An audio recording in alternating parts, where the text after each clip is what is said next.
Bom dia, bom dia, bom dia. Hoje é segunda-feira. Segunda-feira é dia de Exu.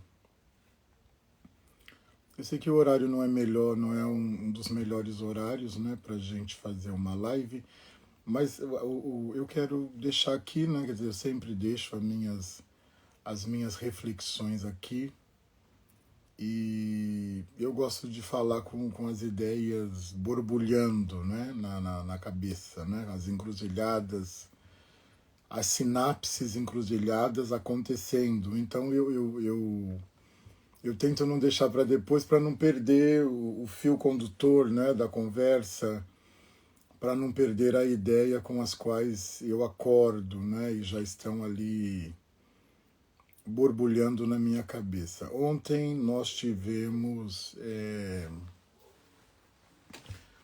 a festa de Ogum, né, na casa de Xangô, a casa a qual eu estou à frente, a casa de Candomblé, a qual estou à frente. Nós tivemos a festa de Ogum. Ogum, Iemanjá, Oxóssi, Otim, Ossan e Ologunedé. Então tivemos esta grande celebração. Está aqui, inclusive, aqui do lado está um trecho, não é, do meu discurso. E nós tivemos um momento de muita alegria, não é, que um barco, né, nós chamamos de barco aqueles que se reúnem, não é, ritualmente para morrer e renascer, que é um dos sentidos da iniciação do candomblé, no candomblé, não é, que é morte simbólica e renascimento, morte simbólica e renascimento como orixá, como divindade ancestral, não é? Como aqueles que farão uma jornada mítica ancestral, não é? Quer dizer, a cultura africana ela tem marcadores, não é? Isso está muito no, mesmo considerando a diversidade, não é, a pluralidade, não é, do continente africano, há sempre um fio condutor do pensamento africano. E é muito do pensamento africano os ritos de passagem, né? Não só do pensamento africano, mas do pensamento dos povos originários, é, é, um pensamento, não é, de tempos longínquos, não é, milenares, não é? Então são os rituais de passagem, porque a despeito do que pensam, não é, do continente africano e dos saberes africanos, o pensamento africano ele organiza a vida para da perspectiva do pensamento africano, é muito organizada, ela é muito. É uma vida com borda, né? Ela tem um frame, ela tem borda. Fala-se muito cada coisa no seu lugar, cada pessoa no seu tempo. Isso é muito sério no pensamento africano. É muito sério, não é? Quer dizer, a infância é infância e como infância deve ser tratada. Depois, a adolescência é adolescência e como a adolescência deve ser tratada. A vida adulta é a vida adulta e como a vida adulta deve ser tratada. E é preciso viver cada tempo, não é, no seu tempo, não é? É preciso que você não pode tratar uma criança como um adulto em miniatura. Eu não posso,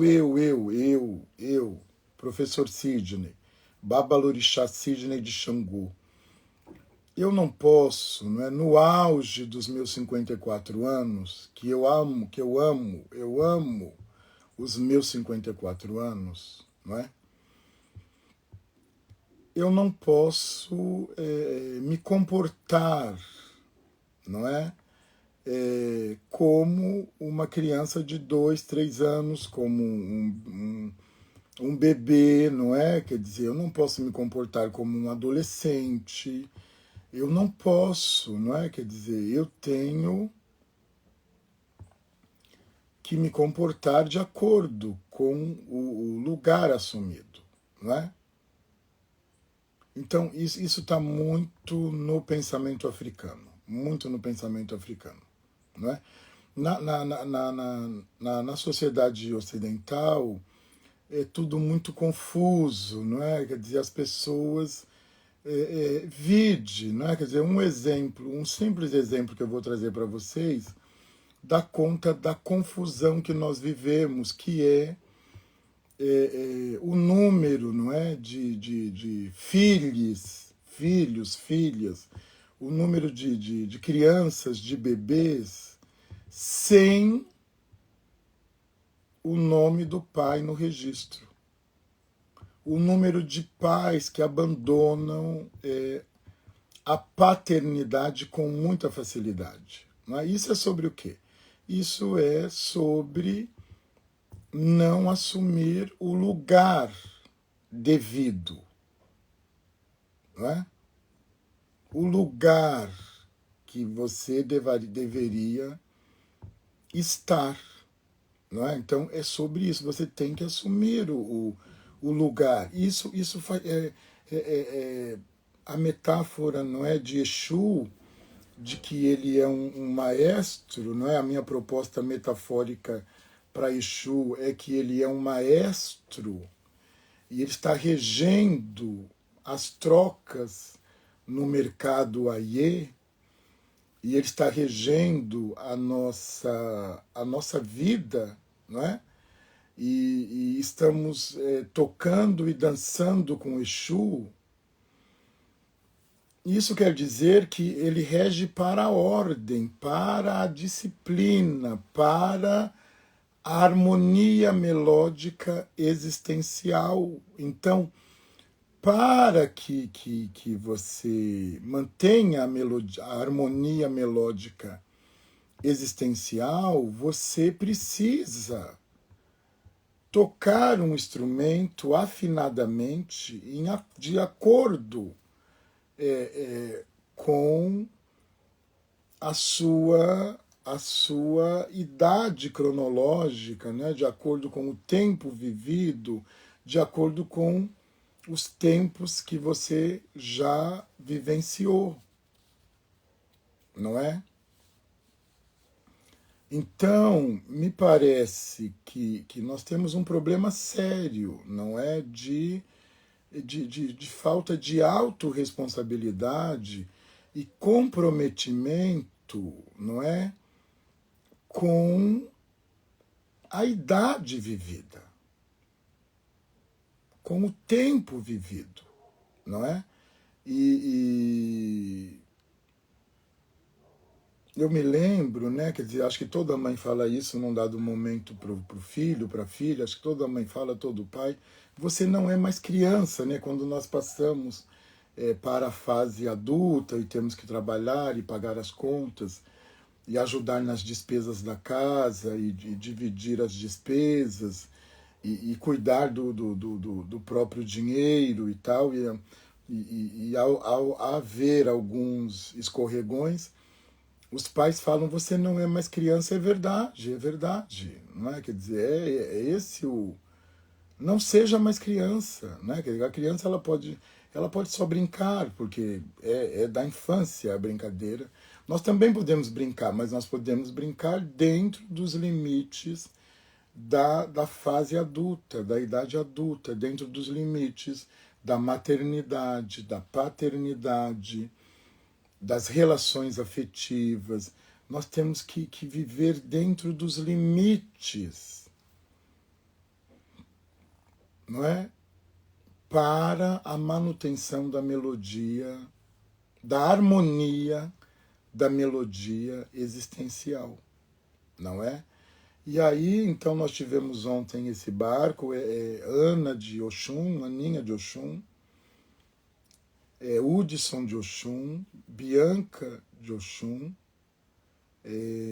Ana de Oxóssi, tem tanto Oxum que eu confundi.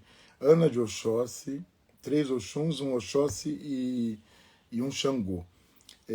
Ana de Oxóssi, Bianca de Oxum, Natália de Oxum,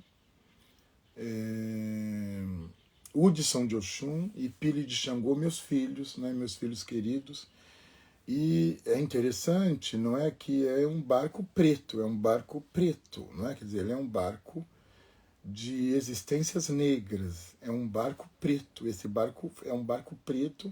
Eles se iniciaram em 2000, nas águas de Oxalá, em 2020, depois tem o ritual de 1 ano e agora o ritual de 3 anos. E de que se trata? Quer dizer, olha, o ritual ele tem vários sentidos, né? Um deles é que a metáfora iniciática do candomblé é um casamento. Você se casou com o seu ancestral mítico, que é o seu orixá. Ele é um ancestral mítico e você se casou com ele. Então você ritualiza. Todos nós deveríamos ritualizar, não é, as coisas boas da vida. É preciso ritualizar. Ritualizar para manter. Você precisa ritualizar. Eu falo para as pessoas quando elas me procuram em alguma crise conjugal, não sei o quê. Eu falo, você tem lá um altarzinho com as fotos dos bons momentos, a foto da família, a foto do... Volta para lá, para esse tempo um pouquinho. Volta um pouquinho para lá, não é? Volta um pouquinho lá para esse lugar, não é? Então, ritualizar é fundamental. A Diana está perguntando aqui o que é um ancestral mítico. Isso é próprio das culturas dos povos originários e das culturas africanas, não é? Quer dizer, a organização da vida ela é mitológica, ela é ritual, não é? Então, um ancestral mítico, ele é o nosso ancestral, ele é um ancestral mítico, é um ancestral da sua origem, não é? Os orixás são nossos ancestrais míticos, eles são ancestrais do berço do mundo, do continente africano, eles são nossos ancestrais míticos, não é? Nós lidamos com essa força ancestral no candomblé. Então nós ritualizamos e aí tivemos esse barco preto, é um barco preto, não é? E eu sou uma pessoa que está sempre, né, pensando,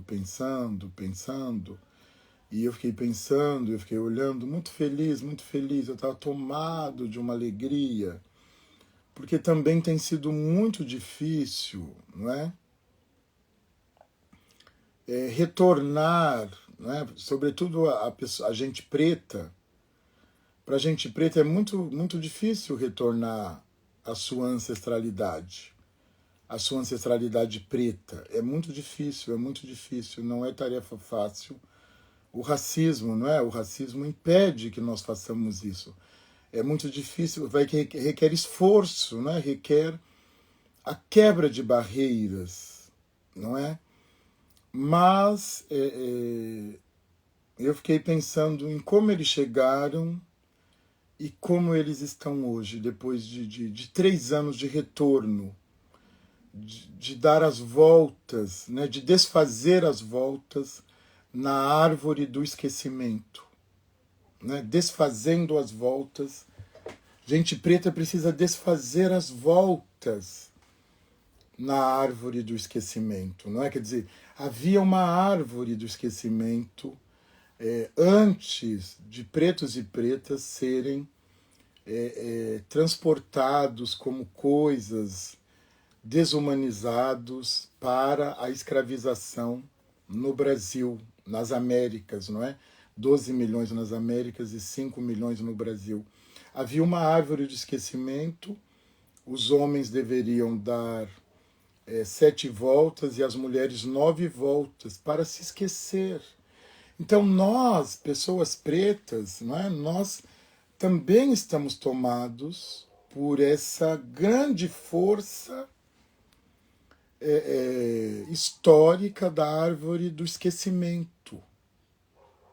nós nos esquecemos com muita facilidade. E as Yaô estão aqui, elas já estão... A tecnologia! As Yaô estão aqui já, 2 Yaô já estão aqui de manhã.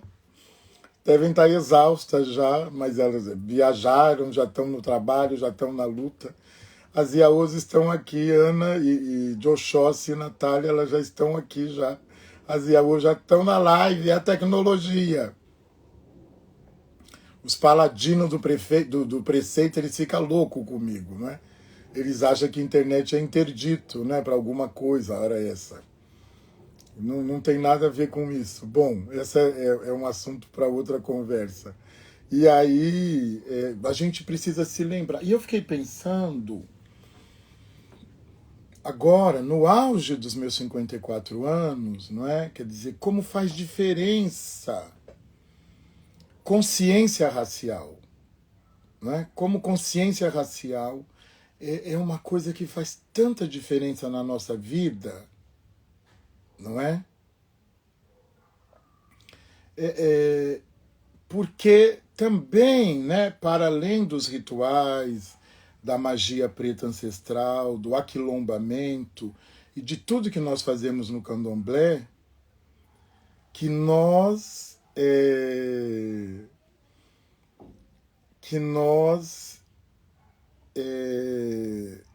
temos muita dificuldade, né? Não é dificuldade, são muitos obstáculos para a gente acessar a nossa consciência racial. Como é difícil uma pessoa preta saber quem ela é, saber que ela pode ser, saber que ela pode existir, que assim ela vai ter que se esforçar muito mais, ela vai ter que lutar muito mais, mas como é difícil uma pessoa preta saber que ela pode existir, que ela pode ser feliz. Como é difícil! O racismo é mesmo uma máquina de moer, mais que carne preta, consciências pretas. Como é difícil para uma pessoa preta acessar as armadilhas do sistema racista. Como é difícil ela entender que ela não é branca, que ela não há um pacto narcísico da negritude, não há privilégio negro. Como é difícil entender. São tantos os obstáculos que impedem que a pessoa preta se pense maior, se pense melhor, não é? Como é difícil. E aí, eu estou dizendo isso porque eu particularmente, acredito que eu tenho um nível de letramento racial e de consciência da minha negritude por meio do candomblé, por meio da mitologia iorubá, por meio de outros, né, que vieram antes de mim, não é? E você veja que eu fico pensando, né, que eu sou uma pessoa que gosta de revisitar, então não é revisitar os nada de... Eu gosto de me revisitar, eu gosto de revisitar a minha própria história, eu gosto de revisitar as minhas andanças, né? Eu gosto de revisitar o caminhante. E eu fico pensando que só agora, não é? Quer dizer, depois de meio século, que eu me dei conta, não é, de quem eu sou, de que eu posso ser, e eu falo sem constrangimento, que eu sou muito bom, que eu sou o melhor, que eu faço bem feito, que eu sou inteligente, que eu sou competente, que eu domino a tecnologia, ancestral que nós praticamos no candomblé, domino muito bem, entendeu? Que eu sou referência em alguns assuntos. Só eu consigo dizer para mim. Eu não estou dizendo para vocês, não. Eu estou dizendo para mim. Então, me parece que existe um lugar interno que nós temos que acessar antes de qualquer coisa. Que para nós pretos e pretas é muito difícil acessar esses territórios, não é? E eu olhava para aquele barco, não é? E eu falava, eles acessaram muito antes de mim, muito, eles são jovens, são meninos e meninas no sentido da cronológico, não é? Da idade, e eles acessaram muito antes. Então quer dizer que isso faz muita diferença. Muita diferença. Também é uma armadilha não encarar a verdade dos fatos. É uma armadilha para nós, pretos e pretas, é uma armadilha não encarar a verdade dos fatos. Não é? E os obstáculos são muitos para que a gente consiga acessar um lugar de força, de potência, de consciência racial, de consciência de quem se é, de consciência de quem você pode ser. É muito importante, é muito importante. Fez toda a diferença na minha vida, toda a diferença. Ter um rei preto, um Deus preto, com todo respeito aos outros deuses e aos outros sistemas de crenças que não me contemplam, né? A despeito também do colonialismo presente no candomblé, que eu não ignoro, mas fez muita diferença ter um rei preto, gordo, gigante, preto retinto, com brincos de argola, com uma trança, que solta fogo pelas narinas, entendeu? Que faz fogueira com os ossos do mentiroso, não é? Fez muita diferença esse Deus na minha vida. E eu quero ser cura. Como eu quero ser cura, eu partilho o que me curou. Quer dizer, você quer ser cura, você partilha o quê? Você partilha a doença do outro, o modelo do outro, que na minha cabeça fracassou em demasia? Não, eu compartilho o que me curou, o que foi cura para mim e o que me trouxe a esse lugar de harmonia existencial, de harmonia interior, de tranquilidade, de leveza. É o que eu partilho, é o que eu acredito, não é? Quer dizer, eu partilho por isso, não estou partilhando alguma coisa que eu não experimentei, eu estou partilhando o que eu experimentei, não é? Quer dizer, eu estou partilhando o que faz sentido para mim. Então, eu estou muito feliz, eu quero celebrar esse barco e quero celebrar esse momento, não é? E dessas existências pretas, não é? Que conseguiram, que não é tarefa fácil, voltar para a sua ancestralidade por meio do terreiro, que a despeito de um processo doloroso que sempre não ignoram a necessária consciência racial, não é? Nós precisamos entender isso. Por isso que os cursos, não é? E as pessoas pretas, várias pessoas aqui falando sobre letramento racial, isso é fundamental. E a princípio eu achava que letramento racial era só para os brancos, não é? Já que eles que inventaram o racismo e tal. Mas não, o letramento racial é para todos nós e me parece que acaba sendo até mais importante para nós, pretos e pretas, o letramento racial. Porque, não é, como nos ensina a Grada Quilomba, o colonialismo é uma ferida aberta que nunca se fecha. Não é? Tem uma questão aqui, mas Babá, você acha que só quem tem consciência sente a potência da própria vida? Às vezes acho que a consciência... Sim, que a consciência preta nos pesa em dimensões muito profundas. É verdade, a gente é preto, encare a realidade dos fatos. É verdade, a gente é preto no mundo branco. Como é que vai ser? Você acha que vai ser? Não vai ser, é isso que eu falo, não se compare. Não se compare, eles têm tudo. Eles têm tudo. Até militância eles assumem. Militância fake. Multi-hugos. É verdade, você está certo, é pesado mesmo, mas é para carregar. Carregue! Carregue! É pesado mesmo, mas é luta, é batalha, guerra. Quem acha que guerra é um negócio que vai ser bom? Nós somos pretos, eu tenho consciência disso.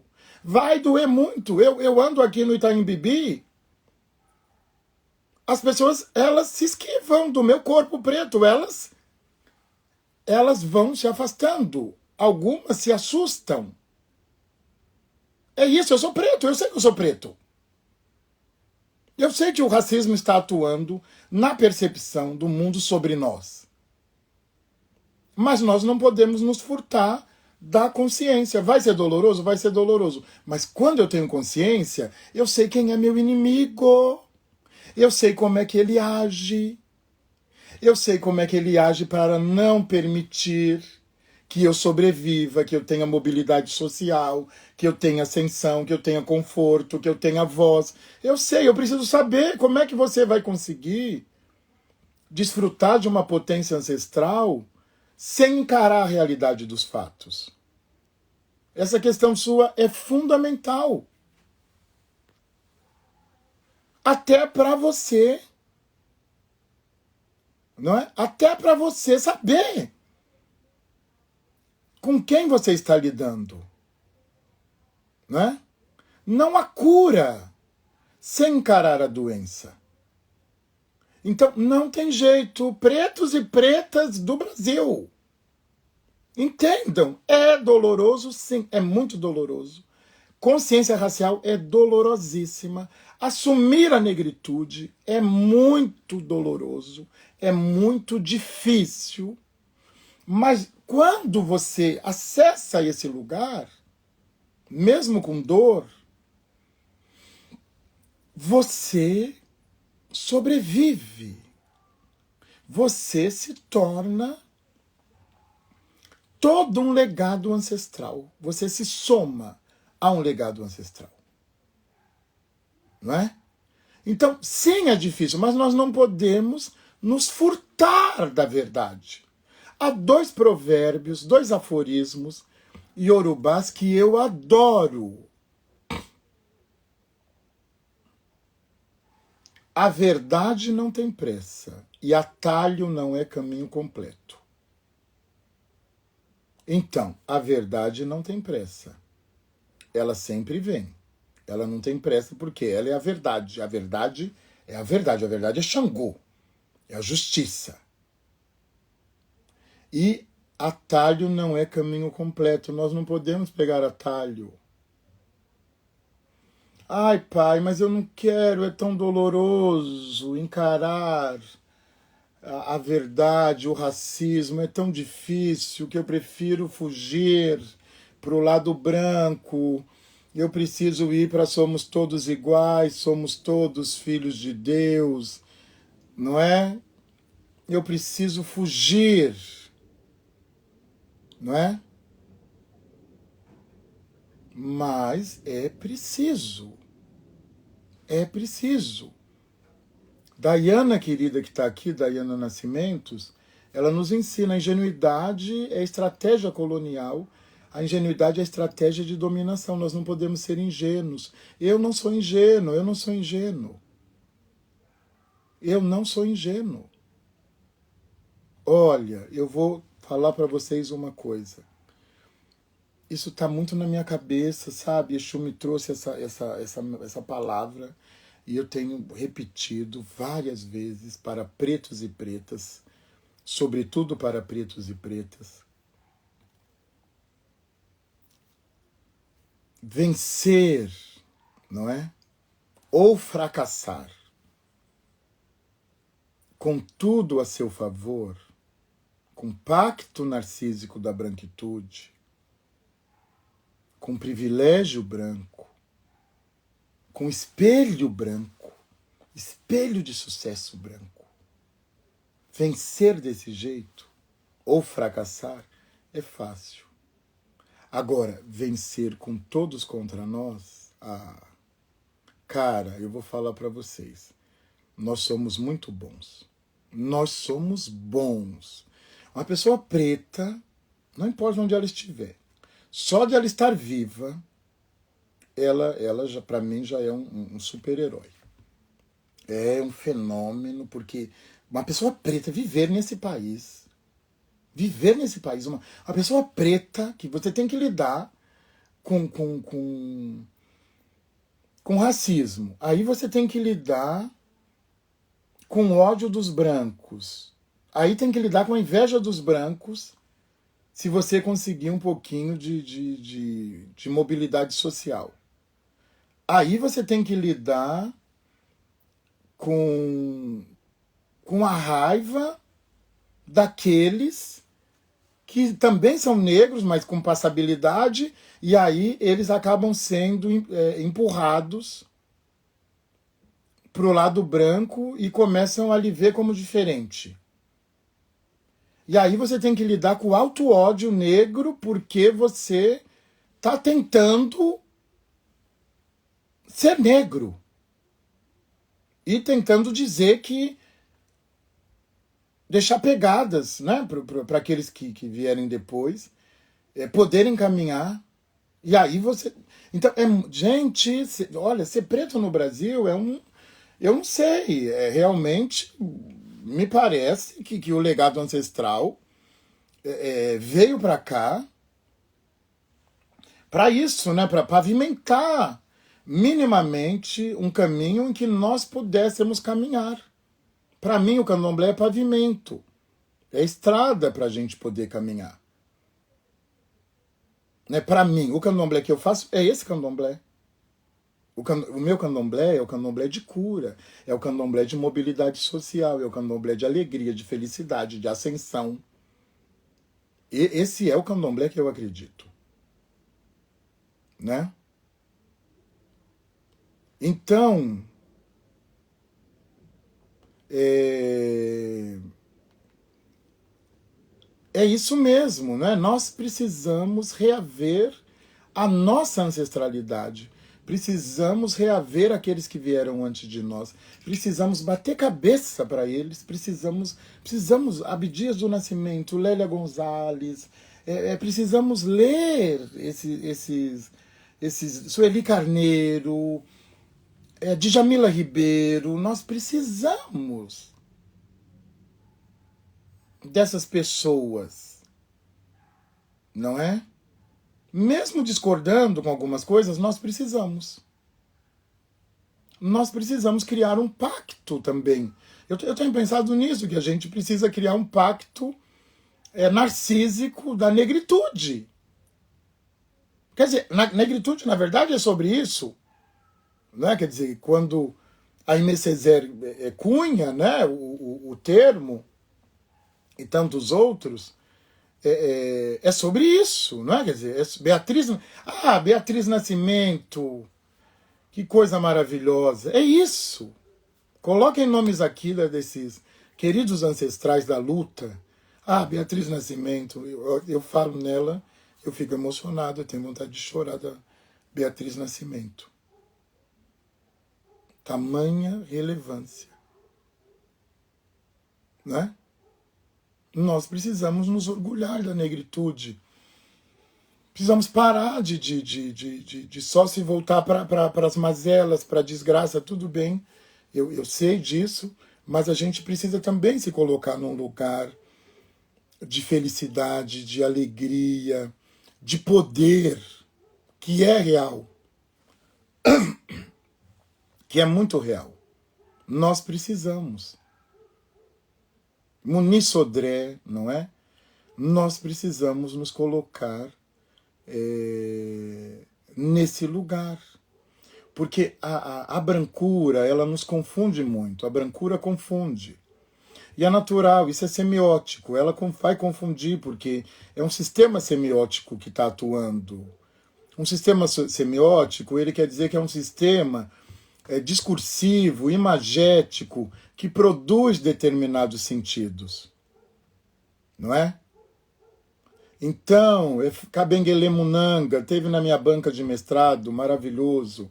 Já tivemos juntos em eventos. Franz Fanon, a querida Petronilha, não é? Então, é isso. E aí, como é que você vai convencer outro preto de que ele é preto? Como é que é como é que a gente vai lidar com isso? Não é tarefa fácil, não é tarefa fácil, não adianta, porque tem um simulacro que já está envolvendo esse negro sem consciência racial. Tem um simulacro. E tem a ver com a confusão que a brancura produz. Não é? A Grada Quilombo eu amo, a Carla Cotirene maravilhosa, nem tenho o que dizer. Cida Bento, todos. Sobonfu Somé é leitura obrigatória, não é? Então, eu penso que não é tarefa fácil falar sobre consciência racial, letramento racial, racismo,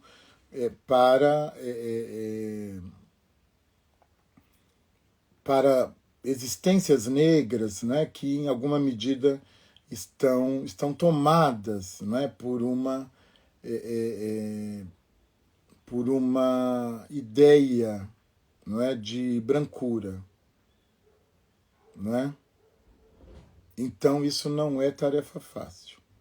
E eu reitero para vocês, entendeu? Não é brincadeira. Eu até entendo quem não quer acessar esse território, eu entendo, mas não pode, tem que acessar. Eu até entendo quem não quer acessar esse lugar, mas é fundamental acessar. É acessar um lugar de poder. É um lugar de poder que você precisa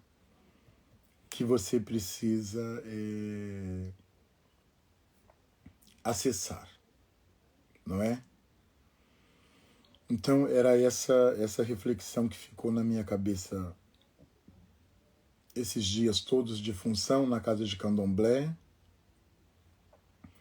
E eu sei que o horário é inadequado, né, para uma transmissão ao vivo, mas eu vou deixar gravado aqui. Eu queria registrar essas ideias aqui, essas reflexões. Não são verdades absolutas, não são leis, não são nada disso. Não me cabe, essa não é a minha proposta, né? Não é? E eu só queria deixar aqui registrado essa conversa. A gente tem conversado pouco, né? A gente se escuta pouco, a gente se fala pouco, a gente tem conversado muito pouco. Nós vivemos numa sociedade de muita urgência, de muita pressa e da banalização da palavra, e a gente tem tido medo, inclusive, até da própria palavra, e a gente tem vivido numa sociedade de muitos silenciamentos, não é? Então nós precisamos conversar mais, precisamos falar mais, nós precisamos nos falar. E, por favor, façam um esforcinho Eu sei, né? Quer dizer, os desafios são muitos, a vida está muito difícil, para nós nem se fala, eu sei de tudo isso, jamais que eu vou ignorar a realidade social do nosso país. Eu nunca vou fazer isso, não é? Então, mas eu quero dizer a vocês, não é? O que eu digo aos meus filhos, aos mais jovens, o que eu digo. Há um lugar interno, não é, que nós podemos acessar. A despeito de todos os obstáculos, há um lugar interno que nós podemos acessar. Há um lugar que você precisa acessar internamente. Você precisa acessar a sua ancestralidade. Você precisa acessar um lugar interno de potência, de força, de luta, de coragem. E sim, não é? É difícil fazer esse exercício, mas é um exercício de autocura, de autocura. Autoconhecimento, né, é é força vital, é alimento, não é? É elemento nutricional, autoconhecimento, não é? Eu sempre penso, não é? Quer dizer, como é que a gente, os corpos subalternizados, não é? E aí de todas as camadas, não é? E a despeito, não é? De todo, né, esse tipo de pressão, né, que nós sofremos em diversas instâncias e camadas, e porque tem que atender os rótulos, não é? Nós precisamos, há um lugar que a gente pode acessar internamente, nós podemos acessar internamente, não é? Cuidado, cuidado, cuidado. Cuidado para não se confundir, não se confunda, se desconfunda. Não se confunda. Se desconfunda. Vai doer, vai doer. Mas eu penso que é sempre melhor a gente lidar com um pouquinho mais de proximidade da verdade. Hoje é segunda-feira, que Exu mesmo abençoe a semana de vocês, que Exu lhes veja com bons olhos, que ele não lhes provoque, não é? Que brinque só um pouquinho conosco e brinque também com nossos coleguinhas, que a gente, neste momento que a gente pense, né, em Exu, nas trocas de Exu, então, que Exu me axé.